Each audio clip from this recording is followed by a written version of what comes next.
Hello everyone, it's Martha Burgess, Novak. I'm awfully glad to talk with you today.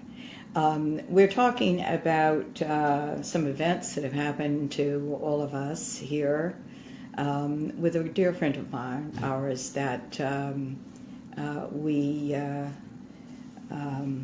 lost to transition. We want to talk about that today, but not in a morose manner, but certainly about some of the things that actually came to me in meditation and contemplation this week, which I had never heard of before, so I wanted to share them with you.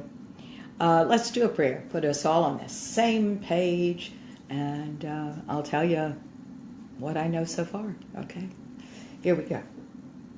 Dear God, who is all there is, you who are all we are, all everything is in this world, we thank you so much for the opportunity to be together, for talking about these very deep subjects, and for the time change, and for everything in this world. Life and death, all one. You, the sustaining force in everything. And we thank you so much as we surrender our knowing nothing, for it is the you through us and through all things that know everything. Thank you so much, dear God, for all of this, as we open to see, hear, sense, and know what you would have us do with the truth and in the truth that lies in your enlightenment. We thank you so much. We say this prayer now and know these things are so. And so they are. Amen. So, our friend died a week ago, Friday night. And all of us who were friends with her certainly knew it was coming. Still yet, there's a bit of shock going on with all of us. And grief is a strange thing. You think you're just doing fine, then all of a sudden you just can't stop crying. You know how it is? And, of course, the marvelous thing about shock is that it stops too much emotion from coming in. I've said all along that as adults feel everything at one time, particularly the adult mind. We feel sorrow, but joy is in the sorrow and all of that, gratitude. Children tend to feel one thing at a time, go on to the next thing rather rapidly, but adults feel it all. So I think when we do feel it all like that, and even children, when they are presented with too much, our body does a little emotional distancing shutdown to try to help us process over time. Protection, emotional protection. Since we have lost our friend, and her name was Elizabeth, many things have come to light. And something came to light that I had no idea about. And I thought we'd talk about it today. But first, before we get into the meat of the material, I'd like to tell you a little something about Elizabeth. She was beautiful. And she was tall and patrician and full of love. And she was pretty willful and stubborn. And she knew herself so well, she'd be the first one to tell you that. She had a great sense of humor, kind of wicked. And she always found something funny in almost everything. And she was also brilliant. She was a brilliant thinker. And she had the most incredible insights. She was very impressive as a human being. She was charming to the extreme. She was generous and caring. And she knew the material that I teach and that we teach here as much as I did. She was a great healer and a great teacher and a great friend and spiritual sister to all of us. Her passing has been coming for a long time. And when we look back on it, all of us that loved her so, a pattern emerged. And it was, it's funny. What I do for a living is funny because sometimes Spirit just tells me what we're going to talk about. And so I'll write the little radio blurb that we post all around saying this is what we'll talk about, but I have no idea what it means until I give it some time and energy to see what the heck it means. And listen, today's show is kind of like that. In my advanced class, when we all got together yesterday and talked about all of this, we all had different pieces of it. I tried to very inarticulately express what this class was going to be about today, so I hope now that I've had a little more time to process it, I'll do a better job than I did yesterday. I want to say something first before we talk about this, because I did not say it first yesterday, and my darling class brought it up to me. What I want to remind you about, not only at this point in time as we talk, but also through the whole experience that we're going to have together this morning, what I want to say to you is, on the other side, there is no such thing as hierarchy.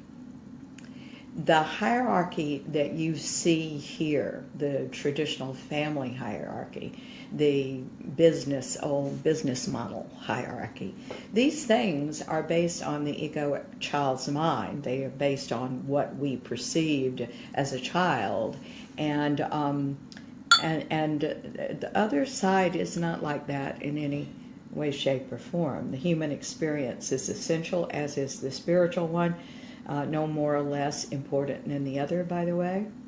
And there are angels, guides, teachers, friends, and family on the other side, but they're all equally important. You know, we want to think that the angels are lofty, and no, everybody is kind of holding up their end of the bargain, called energy, called God, called life. The stone on the path in the yard, and the tree outside your window, the dog at your feet, the child in the crib, the old one who is passing, all of this world and beyond it, everything, unique and playing its part.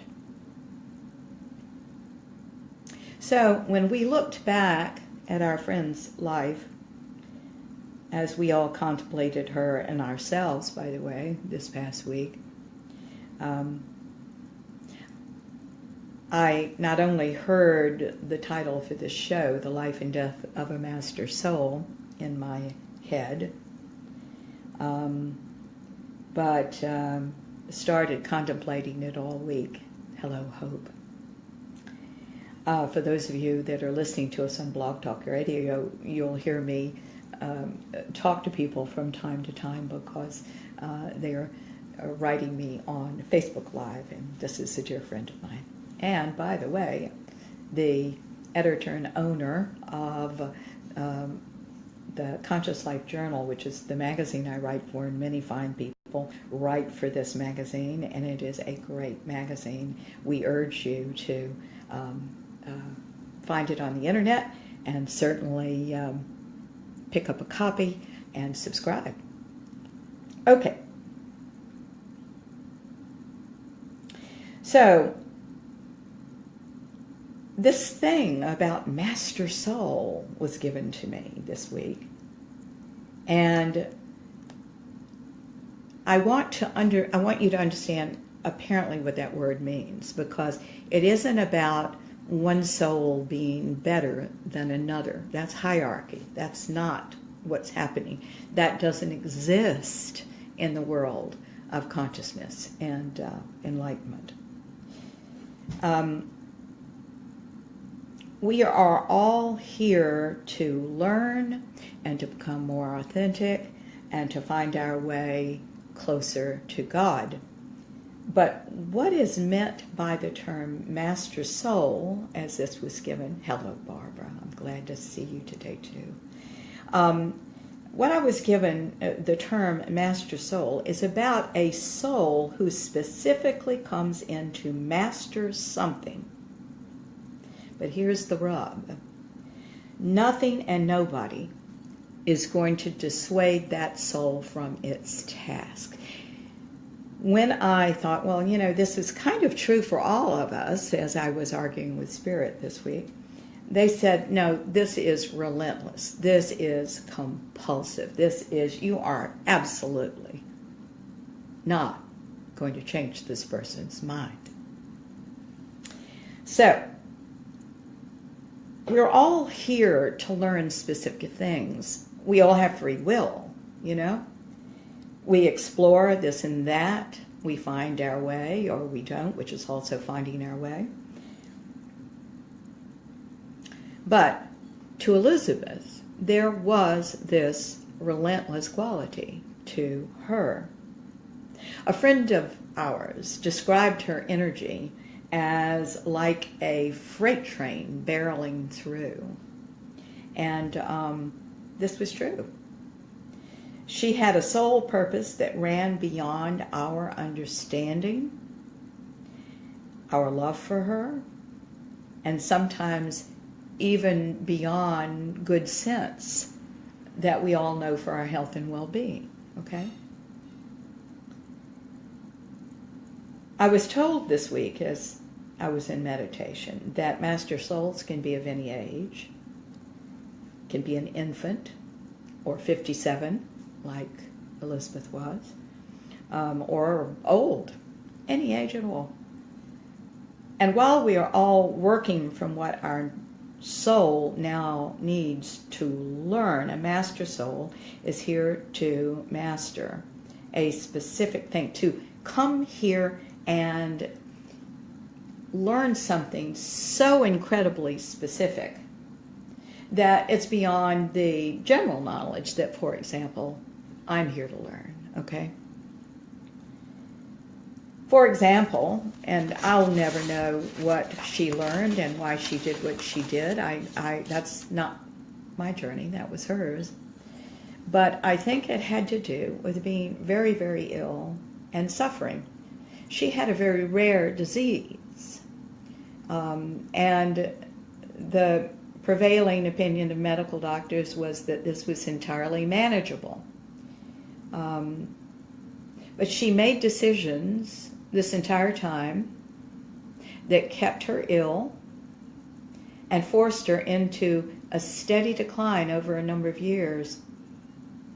She could have pulled herself out of this earlier in the process, of course. At least we think so. But she didn't. I was asked yesterday in the class if she knew what she was doing. Those of us that knew her best said absolutely she knew. You know, I said yesterday, I think of the old story about Jesus. And when Jesus was on the cross and suffering so, he said, "Oh God, why hast thou forsaken me?" But that didn't mean that he didn't know exactly what was going on, too. And honestly, I think this was what happened to our dear friend.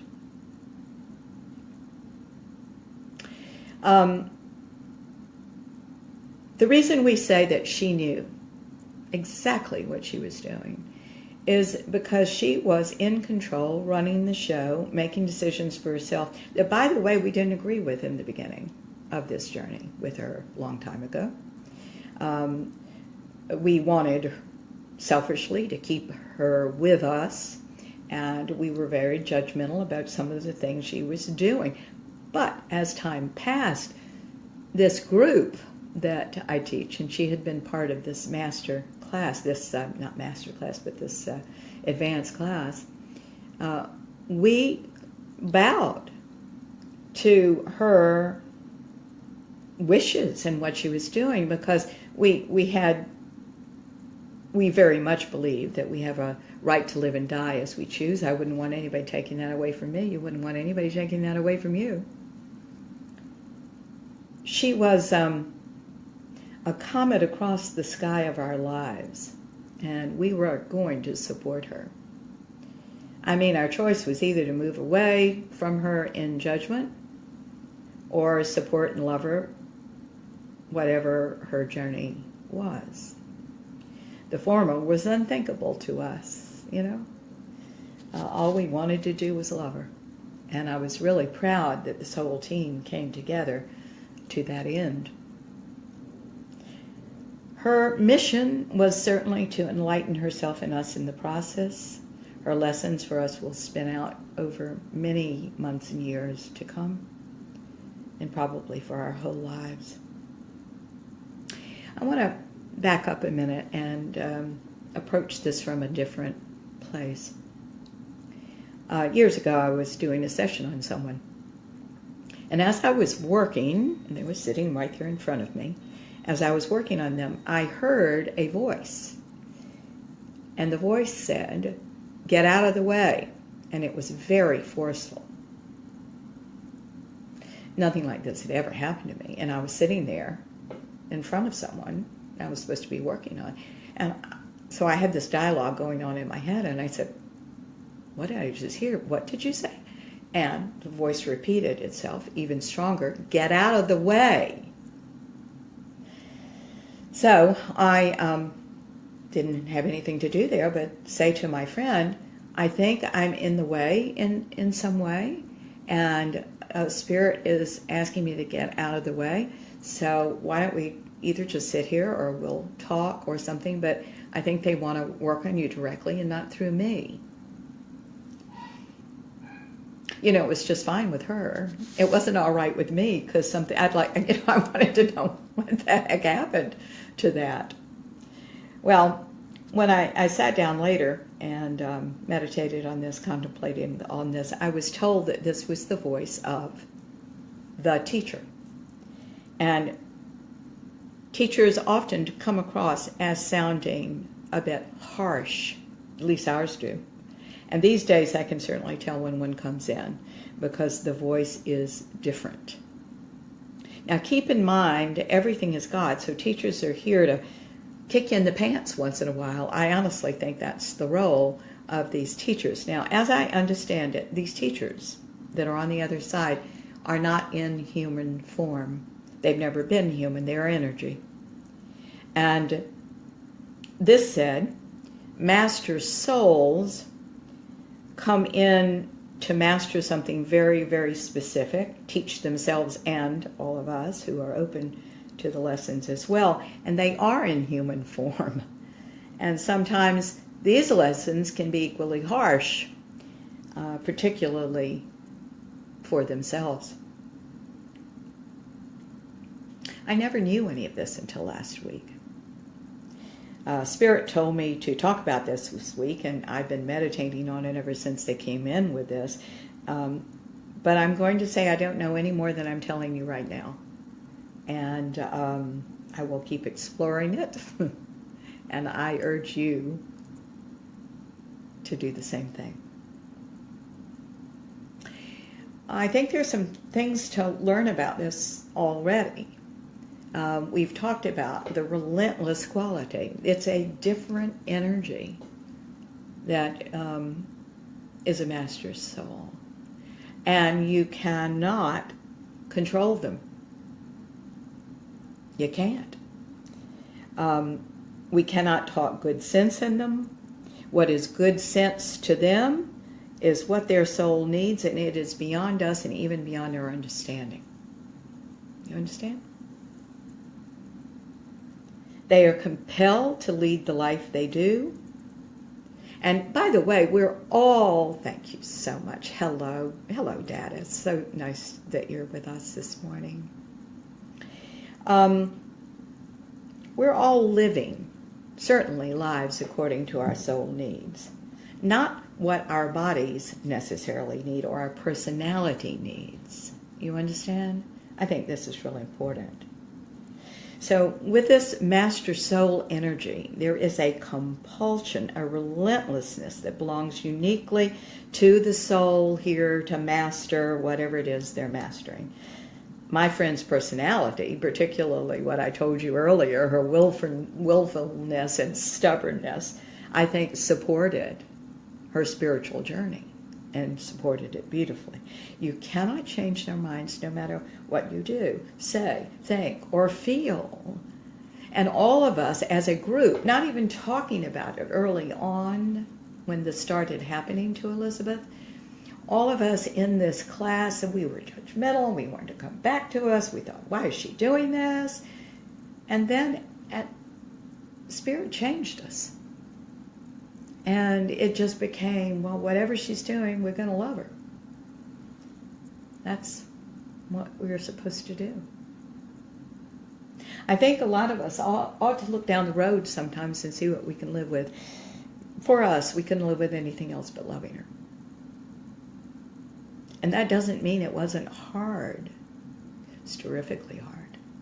As a matter of fact, that doesn't mean that we could see all this while we were taking care of her, because we had the details to take care of.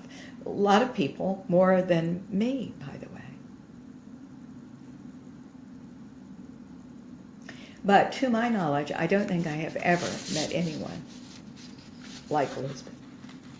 And she was a powerful woman and a powerful teacher and a powerful healer. You know, I will put on the table today that I fully believe that nothing at all is what it seems here to us. I believe that what we call life and death are all the same experience, but for the details, you know?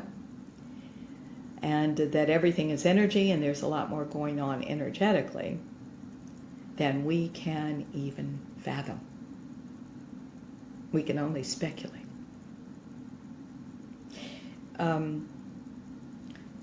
Elizabeth knew everything we taught and more. And we saw her, nevertheless, driving herself relentlessly toward passing and far, I mean, a long time ago when all this first started. We can only surmise from this, and it is our surmise based on what we know of her, that in spite of the horror of her physical decline, in spite of her frustration and her hopelessness and her despair and her fear, there was clearly something else going on.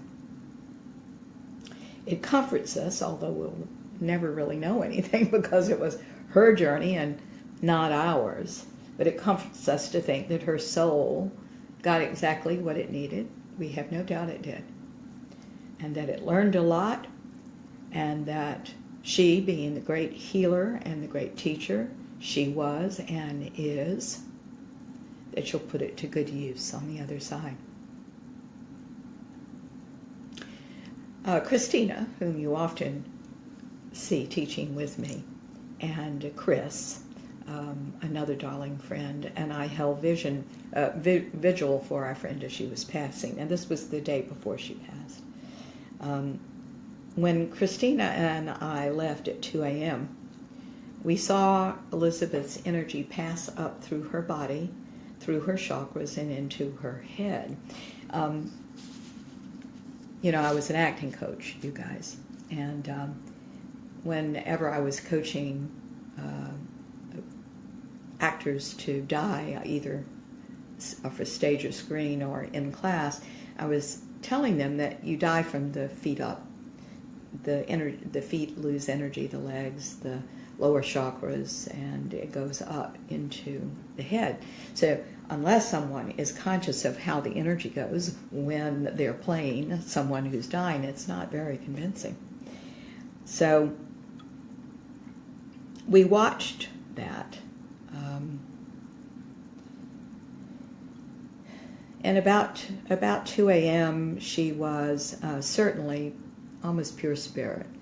And you had the feeling, she was glowing, and you had the feeling you could turn the lights out and she'd still be glowing in the bed.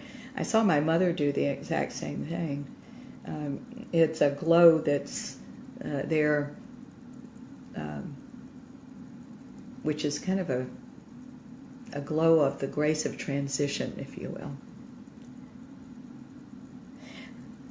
To die, to actual leave, it is a cooperation in the 4 bodies: mental, emotional, physical, and spiritual.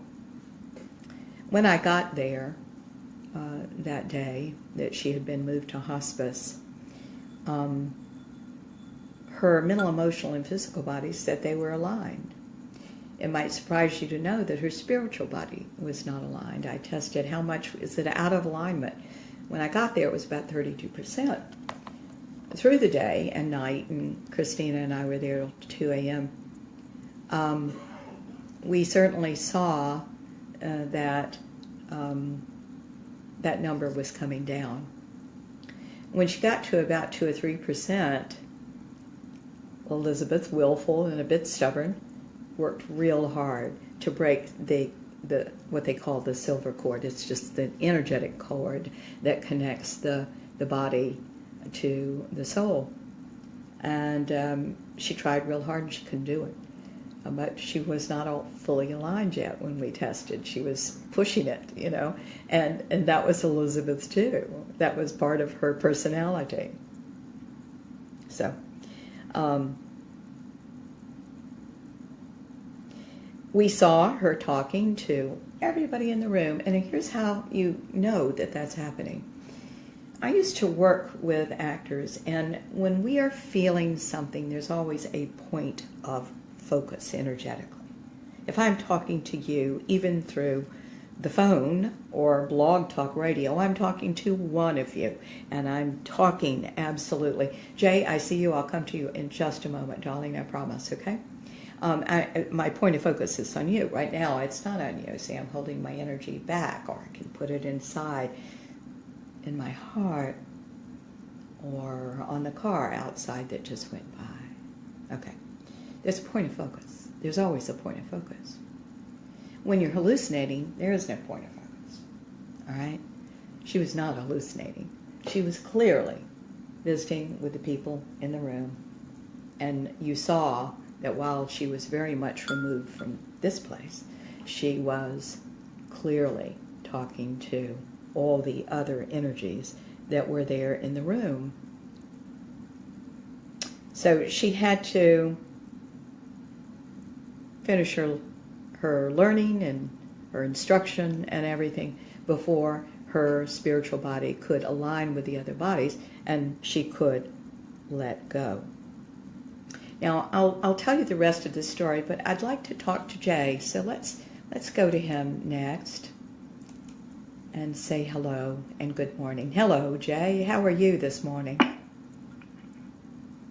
Morning. Good morning, darling. Thanks for taking my call. Certainly. How are you?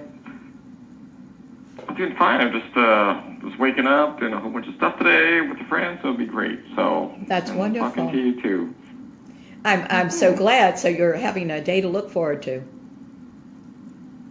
Yeah, it's a great day. It's like going with a friend and doing a vision board workshop together, so it'll be awesome. So. Oh, that is going to be awesome. That's wonderful. I hope you have a good time doing that. I think those are lovely things to do. They remind us of what really our values are and what's important to us, Awesome. Yeah, that's going to be great. So I haven't done that in a while, but not this extensive, so. Okay. Yeah. What do you think about what we're talking about today? Have you been hearing it, or have you just tuned in? I was just listening to it, so just to clarify it, is what our soul has come down here to master? This is an energy that is a little different from, for example, in my case, I think I have certain talents, like we all do. I mean, I do think I'm a good channel. Okay, great. Some people think that's great, and some people don't. So it's just who I am. I've done a lot of things in my life, and I can't say that there was an overarching theme or one that I knew about. One thing opened up another, and, that's just how I've lived my life, and I have tried to listen from the inside some of the time. It was much easier when I did. But the thing that I think Elizabeth was showing me this week was that she was here to master something specific that I would not have done. the way she did it, you know. But there's no judgment about that. It's just that we all have our own journey, and she was here to master. Let's look at it this way, Jay. If we do have an enormous soul purpose, if I'm right about Elizabeth, because I saw it here in Elizabeth that she was a great healer and teacher, and if indeed she is that on the other side, how good are you if you've never been ill and suffering and out of control? And not that she was out of control, but her body was. I mean, aren't we better for that information? Now, that may just be me comforting myself, and I'm fully aware of that, because I cannot know why she lived and died the way she did. What we saw yesterday was there was a pattern here that is not the pattern that I have or others have, that was this, as I said, relentless quality. You know, she was not going to be talked out of it. This energy was there. One of my dear friends said this energy was there years and years and years ago, and I think she was right. I think it was. So there, for Elizabeth, there was kind of this overarching theme. You know, she was, you know, like a comet across the sky of our lives. You know, and somebody rushes through like that, and you go, what happened? You know, what?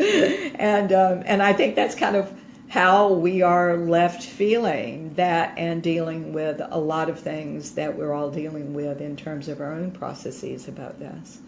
So while we all have soul purposes, we're all here to learn, we do things that our soul needs, sometimes it can actually look very, very different from the way we are doing it.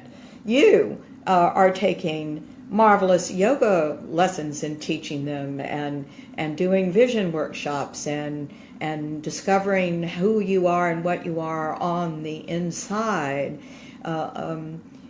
Sometime, and no doubt Elizabeth did that too, but she did it in a very different way. And you know, what do we say about that? You know, you can see it after she's gone, because while she's here, you're busy trying to get hospice in. You're trying to get, you know, trying to manage her and her willfulness, and yet trying to support that at the same time. So we were busy, you know.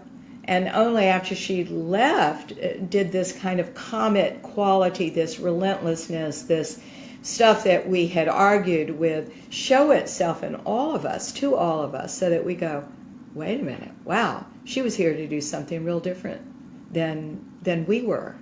And at one time we thought, since we were all in the same class and we loved God and we were all, you know, learning the same material, we had assumed that she was on board. Well, she was on board, but she was on board in a very different way, very specific to her and her journey, and it was quite enlightening. Does that make sense to you? That makes sense. You know, I feel I have one person who's a dear friend of mine back in 2009 passed away, and a lot of people didn't know that. Well, at that time, she was actually a really nice mentor, and we had lots of conversations. We talked about spiritual stuff, and her passing kind of like left a little bit of blank in my life, because I really treasured her teachings. But I didn't know her background before she passed on until we discovered it, or until I discovered it in the memorial that we did for her.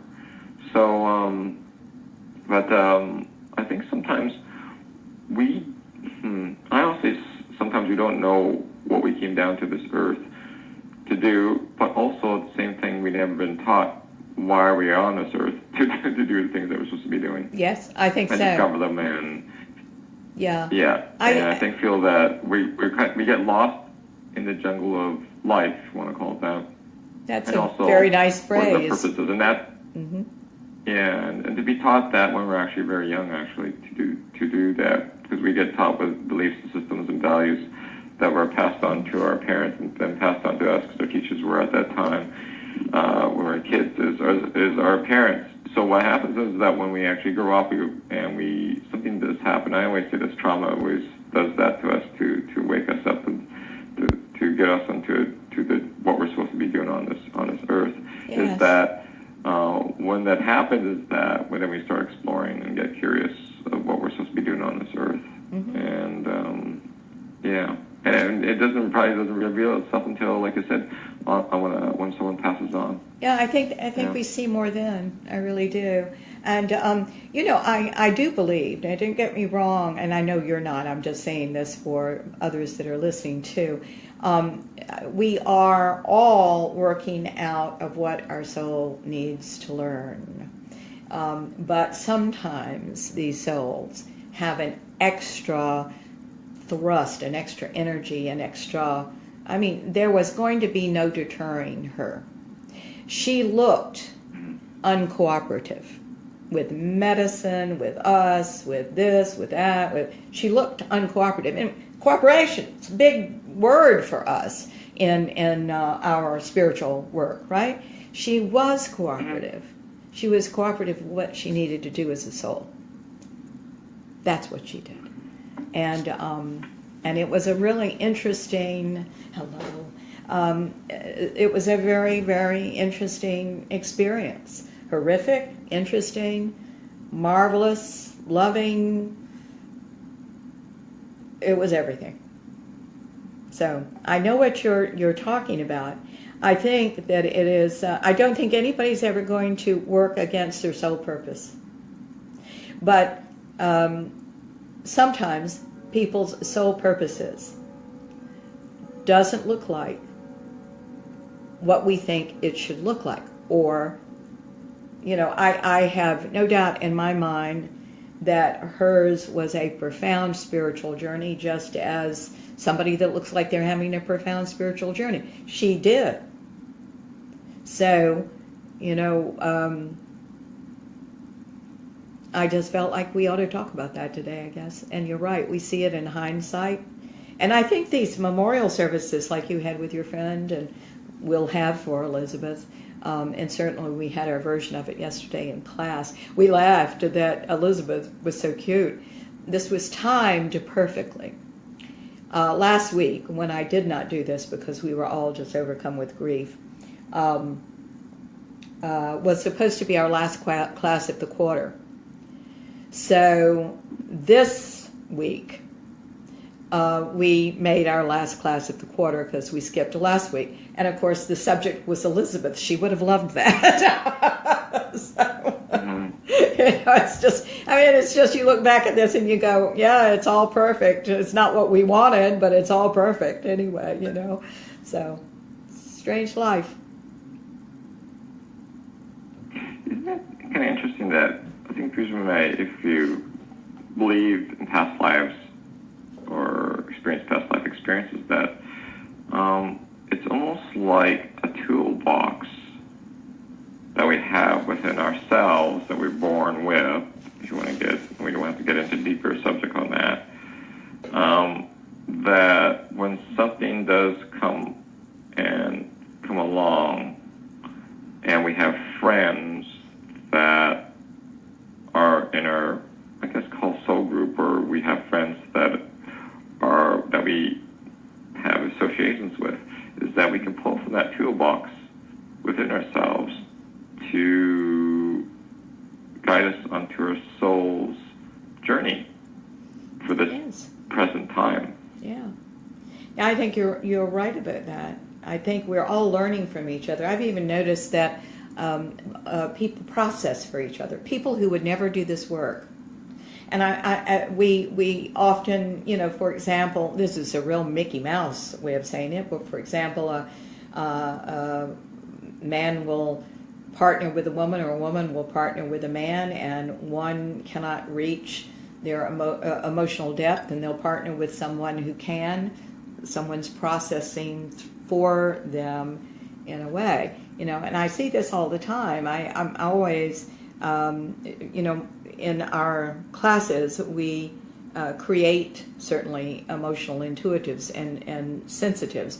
You have to be sensitive to begin with, but that's our instruction. And I think it becomes very important after a certain time to actually shut that down. I know when Elizabeth was dying, and she was, when I was there with her the day before she died, she was trying very hard to die. She was really grunting, she was really agitated, she was really moving around trying to break that cord. It's the same thing that I've seen other people do, my own family do when they passed. And it just was not time. It was just not time yet. And, you could see something like that too, and you could think, oh, this is just horrific. The person is in pain. But I was standing there, Christina was standing there, Chris was standing there. She was not in pain. She was beyond pain. She was trying to go, and she was getting very agitated that she couldn't, the little bit of ego that's left in all of us at that time.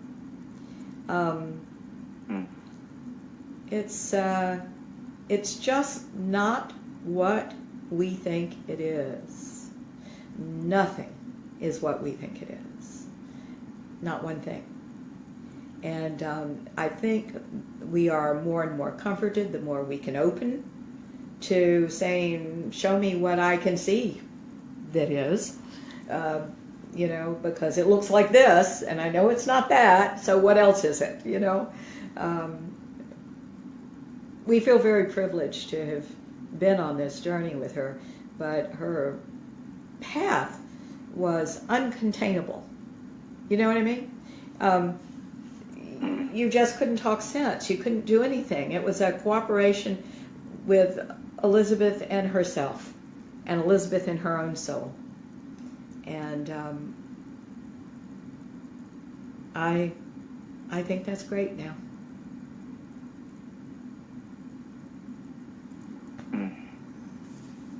So, the soul departs to the eternal world. Eternal world. Yeah, and I think that, it wasn't Elizabeth that needed to work on herself. It was all of us. And that's what we did choose to do. We could not change her mind. She was on a trajectory that was hers.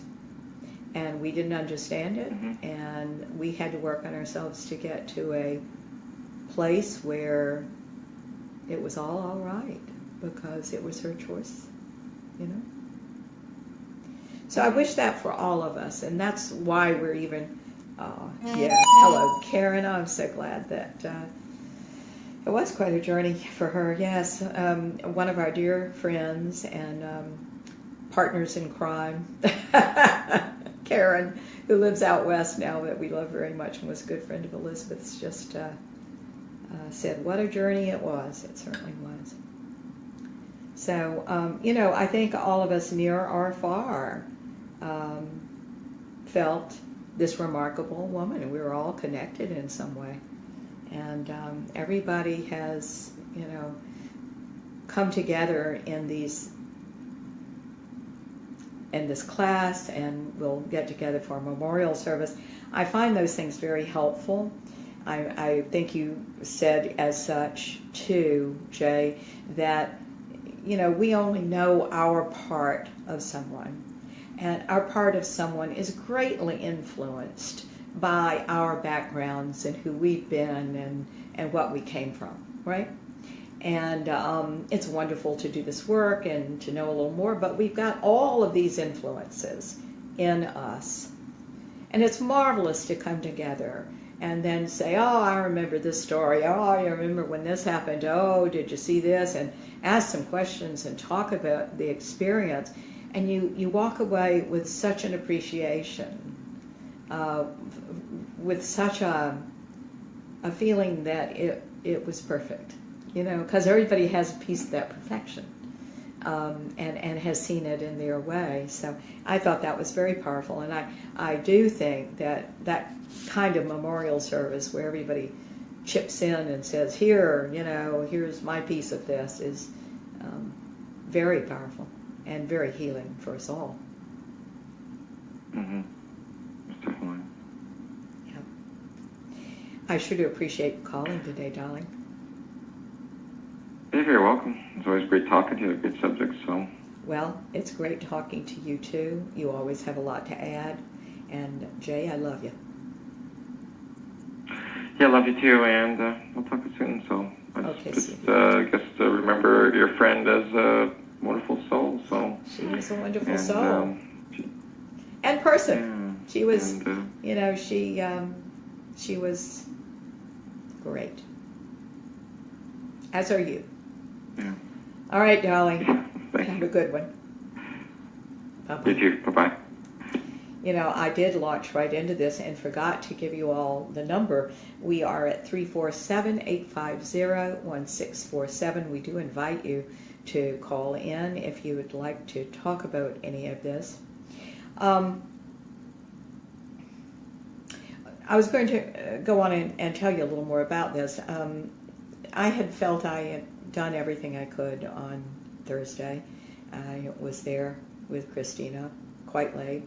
And we had seen this transformation. Again, that afternoon she got real agitated because she was trying to leave, couldn't leave. So we gave her a little Ativan, hospice did, and she settled down, and then the energy continued to go up into her head, and she got beautiful. She really did. I think this is the journey. Now, the next day, I woke up and realized that if I was going to go to see Elizabeth, it would have been for me, not for her. And then I felt pretty complete about what I had done when I was there. Christina was called about 5 o'clock to go over there. She felt from the inside that she should go over there. Now, I feel really bad telling you this story, because it's Christina's story, but I think it is so important to talk about. So forgive me, Christina, and forgive me, everybody, if I adulterate the story with Martha-isms, because Christina told it beautifully yesterday.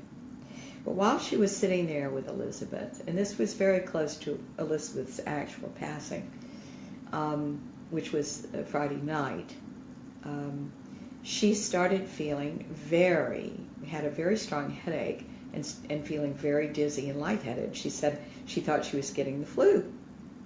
And so something told her to stay until 9 o'clock and then she could go home. But she was really feeling bad. Elizabeth died right before 9 o'clock. After it happened, she called Tracy, she called me, our friends that have taken care of Elizabeth, and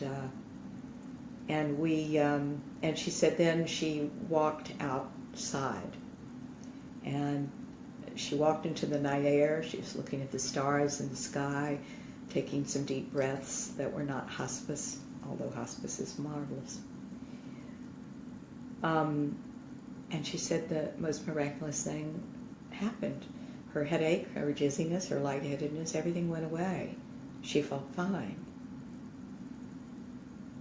So she asked me yesterday, or actually when we talked in our session, she said, what was that about? What happened?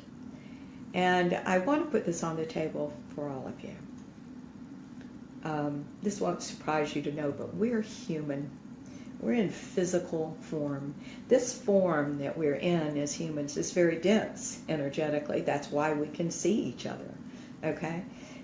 Spirit is here. Elizabeth is here. She's less dense molecules, and so there is something much lighter. So Christina was sitting with Elizabeth, and she had no distractions. Hospice wasn't popping in and out like they do in hospitals. I wasn't there anymore. Chris wasn't there anymore. There was no one to talk to. There was no person to ground her. And she, trying to get as much of the situation as she could, was being very sensitive to energies that are there to help us cross. So it was too much for her physical body. You understand? That's why the headache. That's why the dizziness and that kind of thing. That's, we'll all be privy to this when our time comes. But that's when we're supposed to have this. So it was really interesting that she experienced that. And that's why as soon as she walked out and became part of life again, there was her health and well-being. She was fine. So I wanted to put that on the table. I think that that's an important thing.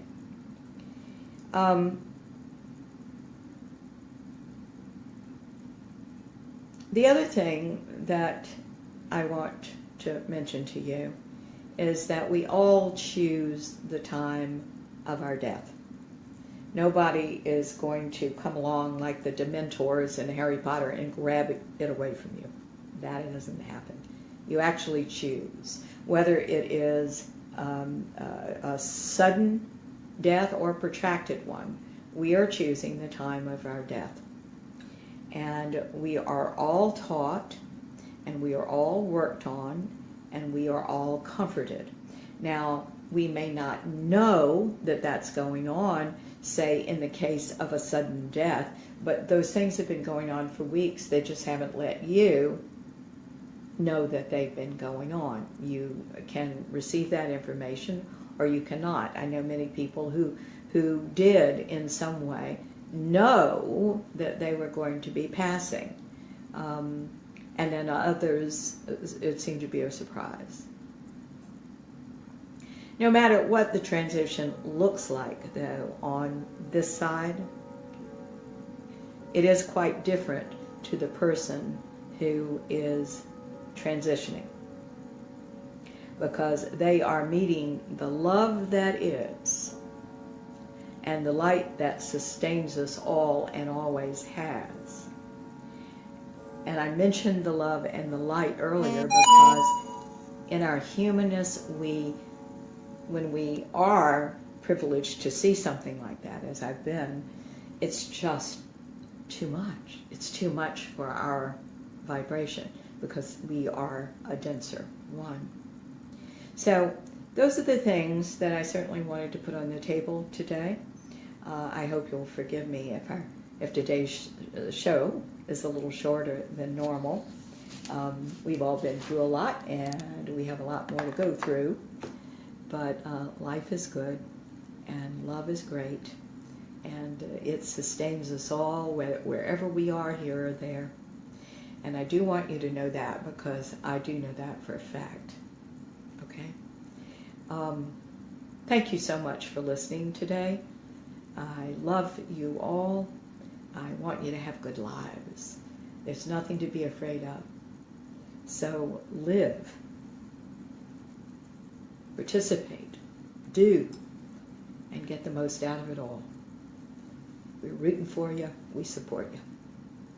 Have a wonderful, wonderful week. And thank you. Thank you, Karen. And we'll see you next week at the same time at 10 o'clock Sunday morning. Take care. All right, let's do a prayer. And guys, here it is. Dear God, who is all there is, you who are all we are and all everything is in this world, we thank you so much for coming together today, for living the lives, for having the love around us. We do, for realizing it is about loving. Not so much being loved, although that is the absolute thing we get out of loving so much. We ask now, dear God, that we assimilate some of these lessons and our own, if these are not ours, and that we go on to live happy, joyous lives full of meaning to us. We ask that we know that death is not to be feared, that we don't have to fantasize, romanticize about it, that this isn't any kind of horror movie, that it's soothing and comforting and no more important to the person than that is transitioning than walking from room to room. And we are all right, and we always will be. We thank you, dear God, for all of this. Create in us the opportunity for deeper love in whatever way we choose to know that. And we thank you, dear God, for all of it. And we say this prayer now in your name, in the name of the Ascended Masters, our love-centered guides and friends, and in the name of each and every person listening to this show. We're very grateful, dear God, for all of it, for the whole experience, and for you. And so it is. Amen. Dear ones, we'll see you next week. God bless you.